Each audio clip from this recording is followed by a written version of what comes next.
ఓం నమో నారాయణాయ నమశివాయ. ధౌమ్యుడు పాండవులకి ఉత్తర దిక్కున, దక్షిణ దిక్కున, పశ్చిమ దిక్కున, తూర్పు దిక్కున ఉన్నటువంటి 4 దిక్కులో ఉన్నటువంటి పుణ్యతీర్థాల గురించి మొత్తం చెప్పున్నాడు. ఆ తర్వాత ధౌమ్యుడు ఇలా ఇవన్నీ చెప్తూ ఉండగా తేజవంతుడైన లోమశుడు అక్కడికి చేరాడు. ధర్మరాజు బ్రాహ్మణులతో సోదరులతో కలిసి ఇంద్రునికి దేవతలు ఎదురు వెళ్ళినట్లుగా ఎదురేగి స్వాగతం పలికాడు. ధర్మనందనుడైనటువంటి యుధిష్ఠిరుడు యథార్హంగా పూజించి ఆసనంపై కూర్చొండబెట్టి ఆ తపోవనాలు తిరగడంలోని ప్రయోజనం ఏంటని అడిగాడు. పాండుపుత్రునిచే ప్రశ్నింపబడినటువంటి లోమస మహర్షి ప్రసన్నుడై సుమధురంగా పాండవుల హర్షాన్ని పెంచుతూ ఇలా అన్నాడు. కౌంతేయ, నా కోరికను అనుసరించి సంపూర్ణ విశ్వయాత్ర చేస్తున్నాను. ఒక రోజున ఇంద్రుని భవనానికి పోయి దేవరాజును కలిశాను. అక్కడ నీ సోదరుడు సవ్యసాచినటువంటి అర్జునుని చూశాను. అతడు ఆ సమయాన్ని ఇంద్రసింహాసనపై కూర్చున్నాడు. ఆ దశలో అర్జునుని చూచి ఆశ్చర్యం పొందాను. నీ సోదరుడు ఇంద్రసింహాసనపై కూర్చుండగా చూచి మిక్కిలి విస్మయం పొందాను. ఆ సమయాన్ని నీవు పాండవుల వద్దకు పొమ్ము అని ఇంద్రుడు నాతో అన్నాడు. ఇంద్రార్జునుడి ఆదేశానుసారం నిన్ను చూడటానికి శీఘ్రంగా ఇక్కడికి వచ్చాను. ఈ విషయంలో ఇంద్రార్జునులు ఇద్దరు కూడా నన్ను ప్రోత్సహించారు. పాండుపుత్ర, నీకు ప్రియమైనటువంటి విషయాన్ని చెబుతాను. మహర్షులు, ద్రౌపది సోదరులతో కలిసి ఈ మాటలు విను.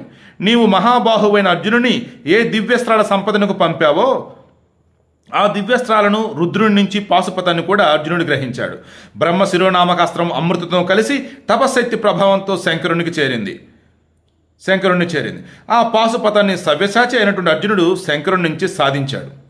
బ్రహ్మ శిరోనామకాస్త్రం అమృతంతో కలిసి తపశక్తి ప్రభావంతో శంకరునికి చేరింది. అదే పాశుపతం అని చెప్పేసి అంటూ ఉన్నారు. అది అర్జునుడికి వచ్చిందట.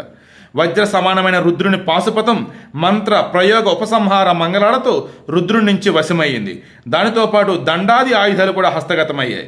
మిక్కిలి పరాక్రమంతుడిన అర్జునుడు యమ, కుబేర, వరుణ, ఇంద్రాదుల నుండి ఎన్నో దివ్యస్త్రాలను పొందాడు. ఇంతేకాక విశ్వావసువుని గంధర్వుని పుత్రుని వద్ద సామగానం, నృత్యం, గీతం, వాద్యకళ కూడా నియమపూర్వకంగా అభ్యసించి కృతకృత్యుడైనాడు. ఈ విధంగా అస్త్ర విద్యలో నిపుణుడై గాంధర్వ వేదాన్ని నేర్చుకున్నాడు. భీమసేనునికి తర్వాతి తమ్ముడు అర్జునుడు అక్కడ సుఖంగా ఉన్నాడు. దేవరాజని ఇంద్రుడు నాతో నీ కొరకు పంపిన సందేశాన్ని ఇప్పుడు నీకు వివరంగా చెబుతాను విను అన్నాడు. మహాత్మా, మీరు తిరుగుతూ భూలోకానికి చేరుతారు కదా. నా విజ్ఞప్తి మేరకు ధర్మజుని వద్దకు పోయి ఇట్లు విన్నవించండి. నీ సోదరుడైన అర్జునుడు అస్త్ర విద్యలో మేటి అయ్యాడు. దేవతల కార్యభార్యం అతనిపై ఉంచబడింది. దేవతలు కూడా దాన్ని సాధించలేరు. సిద్ధులను పొంది అర్జునుడు వచ్చే వరకు నీవు కూడా మిగిలిన సోదరులతో తపస్సును ఆచరించు. తపస్సును మించిన వేరొక సాధనం లేదు. తపస్సు ఎన్నో గొప్ప దానాలను సమకూరుస్తుంది. నేను కర్ణుని బాగా తెలిసిన వాడను. అతడు సత్య ప్రతిజ్ఞ కలవాడు, ఉత్సాహవంతుడు, పరాక్రమవంతుడు, మహాబలుడు. చాలా సంగ్రామాలలో అతనికి సమానుడు ఎవరూ కనిపించలేదు. అతడు గొప్ప ధనుర్ధరుడు, యుద్ధ విశారదుడు, అస్త్రశస్త్రాలను తెలిసినవాడు, శ్రేష్ఠుడు, సుందరుడు, మహేశ్వరుని పుత్రుడైనటువంటి కార్తికేయునితో పరాక్రమంలో సమానుడు, సూర్యుని పుత్రుడు, శక్తిశాలి అయిన వీరుడు. ఆ విధంగా అర్జునుని గురించి నేను తెలిసినవాడను. అతడు విక్రమంలో కార్తికేయుని మించినవాడు. యుద్ధాన కర్ణుడు అర్జునుడిలో 16వ వంతు కూడా కాడు. ఏ విషయాన్ని అనుసరించి కర్ణుని విషయంలో నీకు భయం ఉందో అది అంతా అర్జునుని తిరిగి రాకతో సమస్యపోతుంది.